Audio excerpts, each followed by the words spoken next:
ہر قسم کی حمد و ثناء اور کبریائی اللہ تبارک و تعالیٰ کی پاک ذات کے لیے ہے۔ بے شمار درود و سلام محمد الرسول اللہ صلی اللہ علیہ وسلم پر کہ جن کی پیروی میں ہی ہماری دنیا کی اور آخرت کی کامیابی ہے۔ ہماری دو اہم ترین ذمہ داریاں یہ ہیں کہ ہم اپنے نفسوں کو اور اپنے اہل و عیال کو جہنم کی آگ سے بچائیں۔ ہم میں سے ہر ایک آدمی نگہبان ہے، ذمہ دار ہے، اللہ کے ہاں مسئول ہے، اور اس سے اس کی مسئولیت میں جو لوگ ہیں یعنی اس کی رعیت، اس کی رعایا کے متعلق باز پرس ہوگی۔ میرے بھائیو، گزشتہ خطبے میں نے یہ حدیث پڑھی تھی، الا کلکم راع و کلکم مسئول عن رعیتہ۔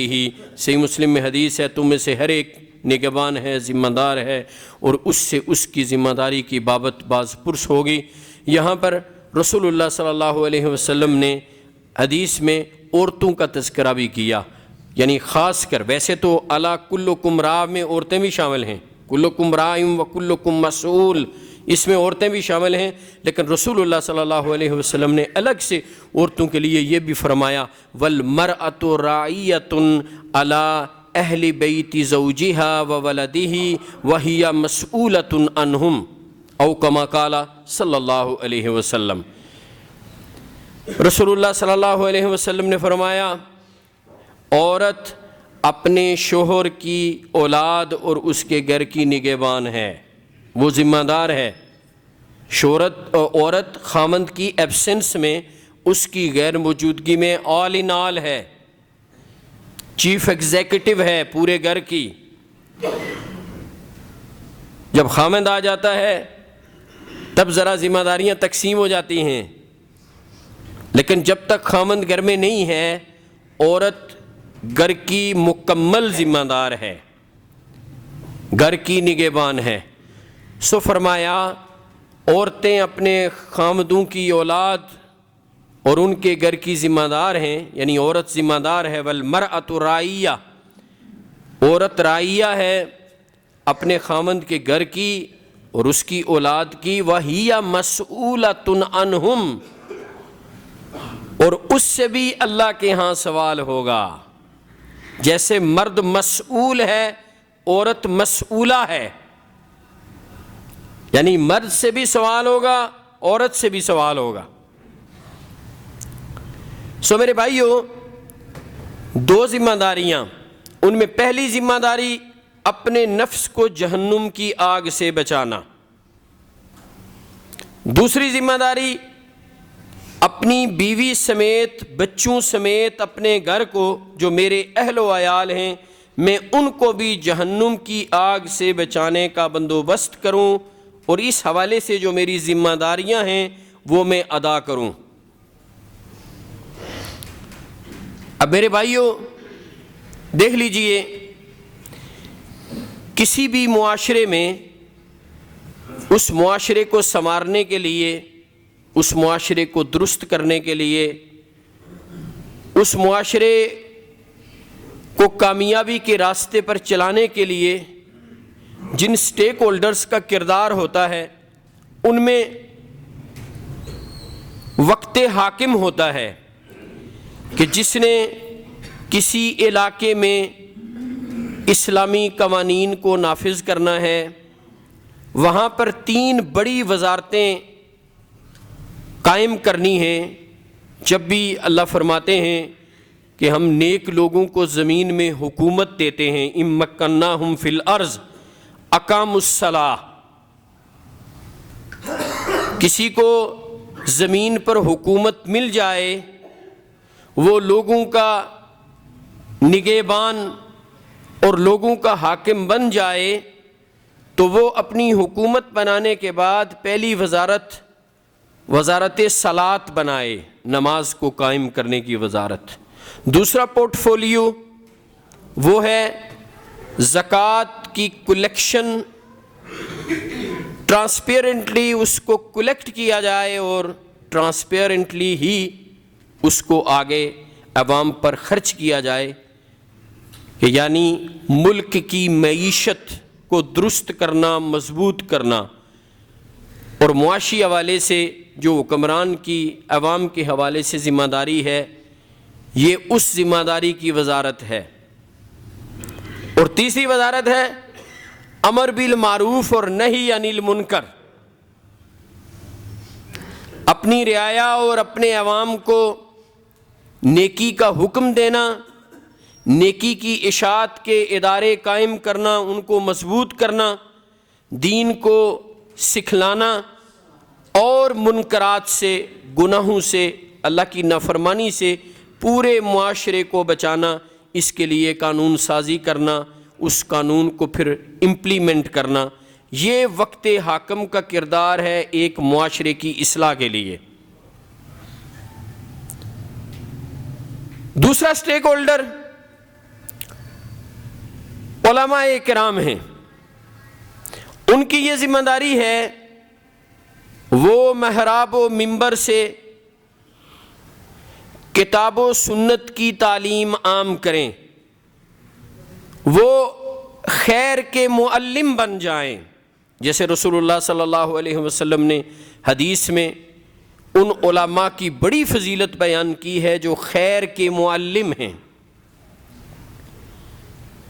فضل العالم علی العابد کفضلی علی ادناکم ان اللہ وملائکتہ واہل السماوات والارضین حتی النملۃ فی جحرہا وحتی الحوت لیصلون علی معلم الناس الخیر۔ جو خیر کے معلم ہیں، یعنی لوگوں کو نیکی کی، درست باتوں کی، جو ان کے کرنے کے ضروری کام ہیں ان کی تعلیم دیتے ہیں، اور جن باتوں اور منکرات سے انہوں نے رکنا ہے ان سے ان کو روکتے ہیں، یہ خیر کے معلم ہیں۔ اور معلم کی ذمہ داری صرف کتاب و سنت پڑھ کے سنانا نہیں ہے، بلکہ تزکیہ کے لیے ایک انوائرمنٹ پیدا کرنا بھی ہے، تزکیہ بھی کرنا ہے۔ اللہ رب العزت نے رسول اللہ صلی اللہ علیہ وسلم کو معلم انسانیت بنا کر بھیجا تو فرمایا یتلو علیہم آیاتہ ویزکیہم ویعلمہم الکتاب والحکمہ۔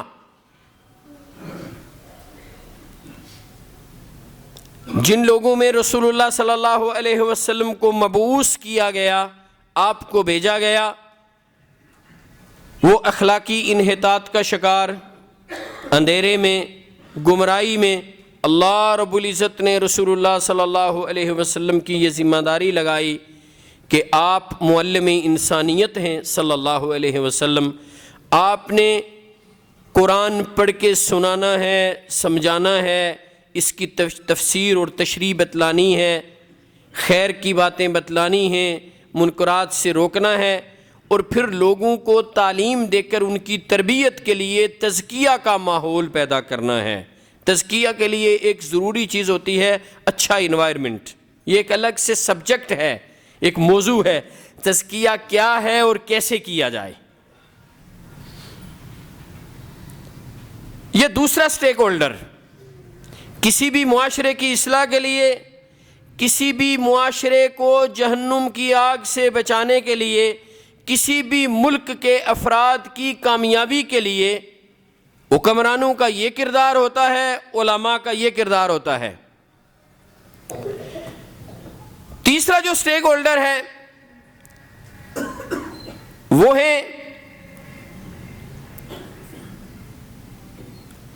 مرد اور عورت۔ جو مرد شادی شدہ ہے، جس مرد کے اولاد ہے، وہ مرد اور عورت دونوں بھی انتہائی اہم سٹیک ہولڈر ہیں۔ انہوں نے بھی معاشرے کو بچانے میں، معاشرے کو بنانے میں، اپنی نسل، اپنی اولاد، اپنی ذریت کی درست تعلیم و تربیت میں ایک کردار ادا کرنا ہوتا ہے، ان کی ایک ذمہ داری ہے۔ جیسے میں نے حدیث پڑھی ہے، ان سے سوال ہوگا، حکمران سے بھی سوال ہوگا، علماء سے بھی سوال ہوگا، اور آپ سب سے بھی سوال ہوگا۔ جو اکیلا ہے، اس نے شادی نہیں کی ہے، اس کی ذات کے متعلق ہوگا۔ جو جوان بچہ ہے، یوتھ ہے،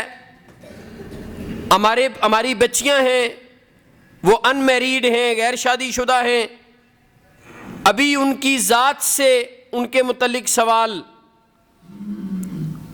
اور جب ان کی شادی ہو جاتی ہے، وہ بیٹا وہ بیٹی ایک گھر بسا لیتے ہیں، تب خامند کی ذمہ داری شروع ہو جاتی ہے، وہ اپنی بیوی کا ذمہ دار اور نگہبان بھی ہے، اس سے اس کی بیوی کے متعلق سوال ہوگا۔ جب اولاد ہو گئی پھر اولاد بھی اس میں شامل ہو گئی، اب اس کی رعایا بڑھ گئی، پاپولیشن بڑھ گئی، اب اس سے اس کی اولاد کے متعلق بھی سوال ہوگا۔ اب عورت بھی ذمہ دار ہو گئی، اپنے آپ کی، اپنے بچوں کی۔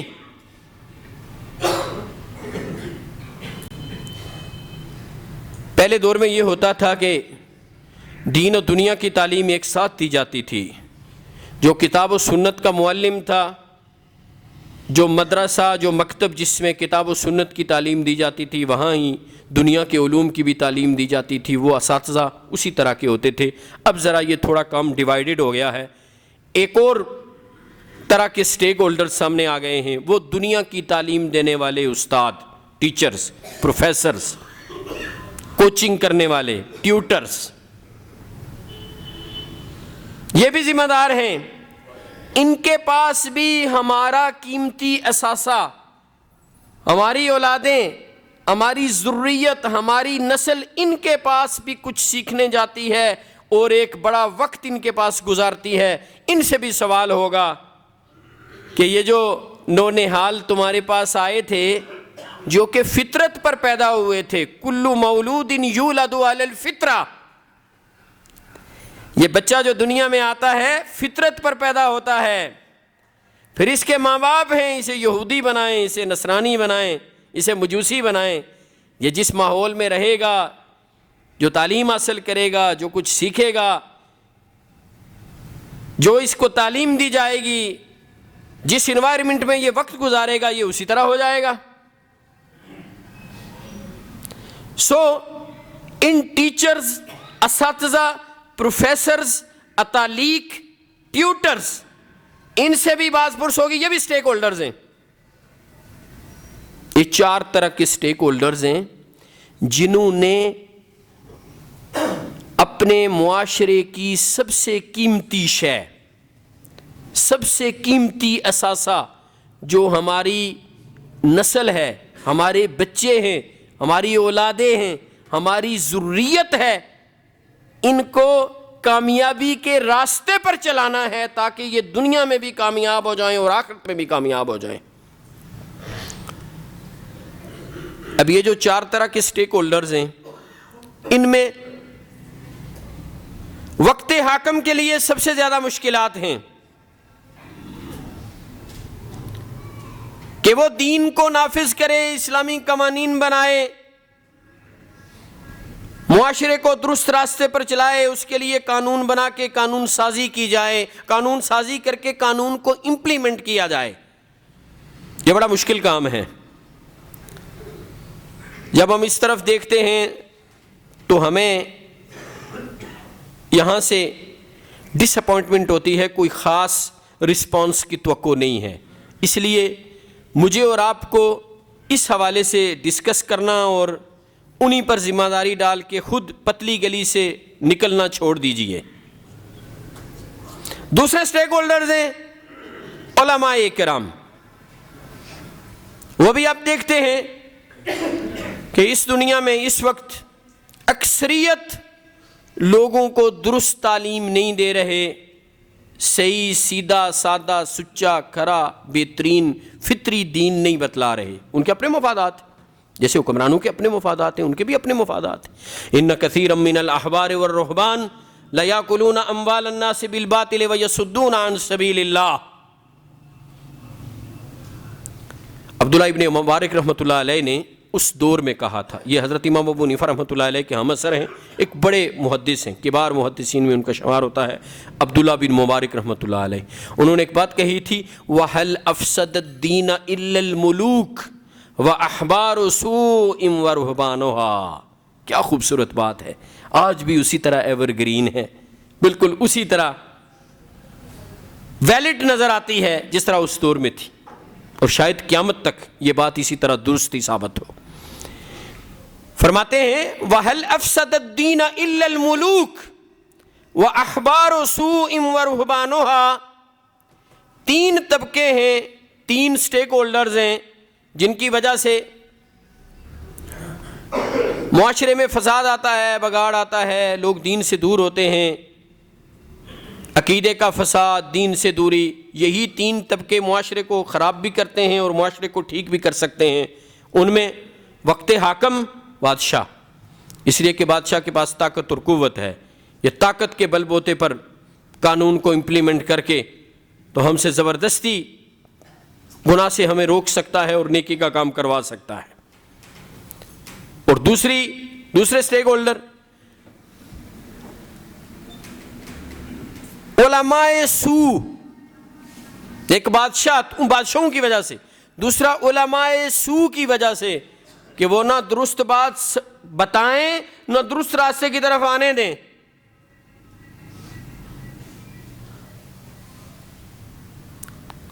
اور تیسرے صوفی، یعنی صوفی پیر، میں نے ان کو ایک ہی کیٹیگری میں شمار کیا ہے۔ یہ طبقے معاشرے کو سنوار بھی سکتے ہیں اور معاشرے کے بگاڑ کا سبب بھی بنتے ہیں، لیکن یاد رکھیے ہم اس سے آگے بڑھتے ہیں۔ اب ان پر بھی میرا اور آپ کا کوئی ہولڈ اور کنٹرول نہیں ہے۔ ہم افسوس کا اظہار کر سکتے ہیں اور دعا کر سکتے ہیں، اس کے علاوہ ہمارے پاس کوئی ہتھیار نہیں ہے کہ ہم وقت حاکم کو مجبور کریں کہ وہ اپنی ذمہ داری ادا کرے، اہل علم کو مجبور کریں، نہیں، ہم کچھ نہیں کر سکتے۔ تیسرا سٹیک ہولڈر ہمارے اسکول، کالجز، یونیورسٹی میں ہمارے بچوں کو جو دنیا کی تعلیم دینے والے، میرے بھائیوں وہاں بھی ہم بے بس ہیں۔ ہم نے کوئی اچھے سٹینڈرڈ کے معیاری دینی اسکول تو بنائے نہیں ہیں، جیسے ہمارا مسجدوں کے ڈسک پر اس محاذ پر یا دوسرے محاذوں پر ہمارا دین کا کام لولا لنگڑا ہے نا، ایسے ہی ہمارے جو دینی کوئی اسکولز ادارے بھی ہیں معذرت کے ساتھ لولے لنگڑے ہی ہیں، یعنی سٹینڈرڈ کوئی نہیں ہے۔ ہم کوئی سٹینڈرڈ کے اسکولز اور انسٹیٹیوشنز نہیں بنا سکے کہ ہم اپنی نسل کو محفوظ اور مامون بنانے میں بنیادی کردار ادا کریں۔ میں یہ سمجھتا ہوں، میری ذاتی رائے ہے، آپ اس سے اختلاف کر سکتے ہیں، کہ مدرسے نہ بنائیں، جتنے ہیں یہی کافی ہیں، انہی کو معیاری بنائیں۔ اب آپ سکولز بنائیں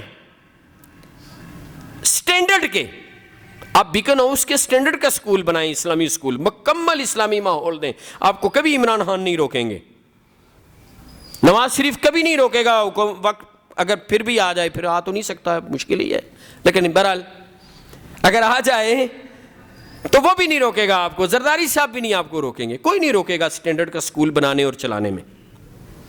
اس لیے یہ قصور ان کا نہیں ہے، ہمارا ہے۔ ہمارا جو ملینئر ہیں اور بلینئر ہیں دیندار، وہ کہاں انویسٹمنٹ کر رہے ہیں، ان کے پیسے کہاں لگ رہے ہیں؟ اللہ کے بندو، اس نسل کو بنانے کے لیے تم آگے نہیں بڑھ سکتے؟ بلینئر ٹریلینئر ہیں ہمارے کٹر دیندار لوگ، آگے آؤ بھائی، 2 بیکن ہاؤس جیسے سکول کھولو، پھر پیسے کماؤ باقاعدہ، یہ بات نہیں آپ اچھی فیس رکھو۔ اگر بیکن ہاؤس والے 17,000، روٹس والے 16,000 روپے فیس لے رہے ہیں، اب 10,000 لو، 8,000 لو، 8,000 آپ کو فیس دیں گے۔ دینداروں میں لوگ پیسے والے نہیں ہیں، بے شمار ہیں۔ اگر یہ اے پی ایس اور فلاں فلاں فلاں ادھر 5,000 6,000 روپے لوگ دے رہے ہیں، وہ آپ کو 8,000 دے دیں گے۔ ایک سکول میری نظر میں ہے پورے پاکستان میں، وہ الہدا والوں کا اسلام آباد میں سکول ہے، وہ ہماری اپروچ میں ہی نہیں ہے۔ ہم اس کی فیس تو دے سکتے ہیں، لیکن یہاں سے آنے جانے کا کیسے بندوبست کریں؟ ادروائز ہم اپنے بچوں کو وہاں داخل کروائیں۔ ایک سکول میری سمجھ میں معیاری ہے، باقی کچھ ہوں گے میں نہیں جانتا۔ بھائی آپ اس میں آپ کو کردار ادا کرنے سے کس نے روکا ہے؟ آپ سکولوں کے اساتذہ پر بھی کوشچن نہیں کر سکتے، جی ہمارے بچوں کو خراب کر دیا ہے۔ بھائی وہ تو دنیا کی تعلیم دے رہے ہیں، مٹیریلسٹک سوسائٹی ہے، منی اورینٹڈ سوسائٹی ہے، کوئی اخلاقی تعلیم نہیں ہے۔ جب پروفیسر، ٹیچر استاد ڈاکٹر کے پاس اخلاقی تعلیم نہیں ہے، اخلاقیات نہیں ہے، وہ منی اورینٹیڈ ہے، مٹیریلسٹک ہے، تو وہ جس نسل کو تیار کرے گا وہ خدمت خلق کرے گی؟ ڈاکٹرز کا شعبہ کتنا نوبل پروفیشن ہے. میں سمجھتا ہوں عالم کے بعد اگر کسی کا پروفیشن سب سے بہترین ہے وہ ڈاکٹر کا ہے. اب کیا ہو رہا ہے پاکستان میں؟ ڈاکٹرز کو کیا کہا جاتا ہے؟ بچرز، کسائی. یقین جانیے، مطلب اب چھوڑے، اب اس بات کو چھوڑے کہ ڈاکٹر فیس لیتا ہے یا علاج غلط صحیح کرتا، اس کو چھوڑے. ایٹیچیوڈ کیا ہوتا ہے پیشنٹ کے ساتھ جس سے پیسے لیتا ہے؟ سیدھے منہ بات نہیں کرتا، وہ پہلے ہی انہوں نے یہاں پین وہاں رکھا ہوتا ہے نسخے پہ، وہ بات آپ کی سن رہے ہیں، ساتھ لکھ رہے ہیں، 2 منٹ نہیں لگاتے، آپ کی بات ہی نہیں سنتے. یعنی جو میڈیکل ایتھکس ہیں، جو میڈیکل کے اخلاقیات دنیا والوں نے مرتب کیے ہیں، میں ان کی بات کر رہا ہوں. یہ بات، یہ ایٹیچیوڈ، یہ رویہ، یہ طریقہ اس کے سراسر خلاف ہے. میں دین کی تعلیم کے حوالے سے بات نہیں کر رہا ہوں، اس میں تو خیر بڑی ایک وسعت ہے. میں عرض کر رہا تھا کہ وہ پروفیسر، وہ اسکول کا ٹیچر، وہ آپ کا ٹیوٹر کیا کردار ادا کرے گا آپ کے بچے کے مستقبل کو بنانے میں؟ یہ آپ بیوقوف ہیں، میں بیوقوف ہوں کہ ان سے کوئی امید لگائی ہوئی ہے. اور ہمارے بچے جاگتے ہوئے سونے کے علاوہ 70% ٹائم تو وہاں گزار دیتے ہیں. ہمارے پاس کب آتے ہیں؟ ہمارے تو ہیں ہی نہیں. ہمارے بچے ہمارے نہیں ہیں. کیسے بتاتا ہوں میں آپ کو. بچہ صبح سویرے اٹھا، 7 بجے تیار ہو کے اسکول چلا گیا. اتنی لمبی اسکولنگ ہے، 2 بجے تک. کیا تعلیم دے رہے ہو؟ 3-4 پیریڈ رکھ لو، تھوڑا پڑھاؤ جو سمجھ سکیں، پڑھ سکیں. یہ اتنی ڈھیر ساری کتابیں پڑھا کے آخر میں کیا جی؟ ایک سبجیکٹ میں ایم اے کرنا ہے. وہ ایک میں ایم اے کرنا ہے، اس کو ساری زندگی جو اس کے کندھوں پر اتنا بڑا بستہ لادا ہوا تھا. کیا ظلم ہے. 7 بجے گئے، 2 بجے آئے. بچوں نے کھانا کھایا، نماز پڑھی. جو نماز پڑھتے ہیں، جن کے والدین پڑھتے ہیں، جن کے نہیں پڑھتے وہ نہیں پڑھتے. وہ کہتے ہیں وقت ہی نہیں ہے بھائی. اچھا، اس کے بعد بچے ٹیوشن چلے گئے جی، یا ٹیوٹر گھر میں پڑھانے آ گیا. جو بڑے لوگ ہیں ان کے گھر میں ٹیوٹر پڑھانے آ جاتے ہیں.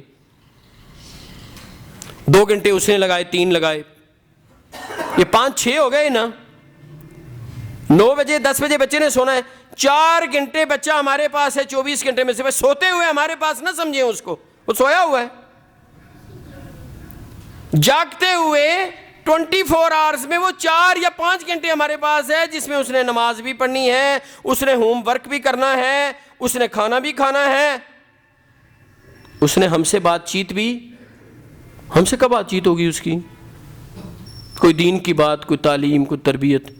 اور اس میں ایک اور شے ہے ہمارے ہاں جو اس نسل کو اب برباد کر رہی ہے، اور 10 سال کے بعد یہ نسل بالکل مکمل برباد ہوگی. ہم میں سے جو زندہ رہا وہ دیکھے گا. اگر جس روش پر آج ہم اور ہماری اولادیں چل رہی ہیں اس کو نہ بدلا تو 10 سال کے بعد جو آپ میں سے زندہ رہیں گے، جو ہم میں سے زندہ رہیں گے، وہ اس کا نتیجہ دیکھ لیں گے. وہ کیا شے ہے؟ وہ ہے پوری دنیا کا گند ایک آلے میں. میرے بچے کے پاس، میری بیٹی کے پاس، میری بیوی کے پاس، میرے پاس. بات اس سے آگے بڑھے گی کہ یہ سارے سٹیک ہولڈرز تو کوئی کردار نہیں ادا کر سکتے. پیچھے ایک ہی سٹیک ہولڈر بڑھتا ہے، وہ بیٹے کا والد ہے، بچی کا والد ہے، بچی کی ماں ہے، بیٹے کی ماں ہے. ان کو کیا کرنا چاہیے؟ بات یہاں سے آگے بڑھے گی. اقول قولی ھذا واستغفر اللہ لی ولکم ولسائر المسلمین. سبحان ربک رب العزۃ عما یصفون وسلام علی المرسلین والحمد للہ رب العالمین.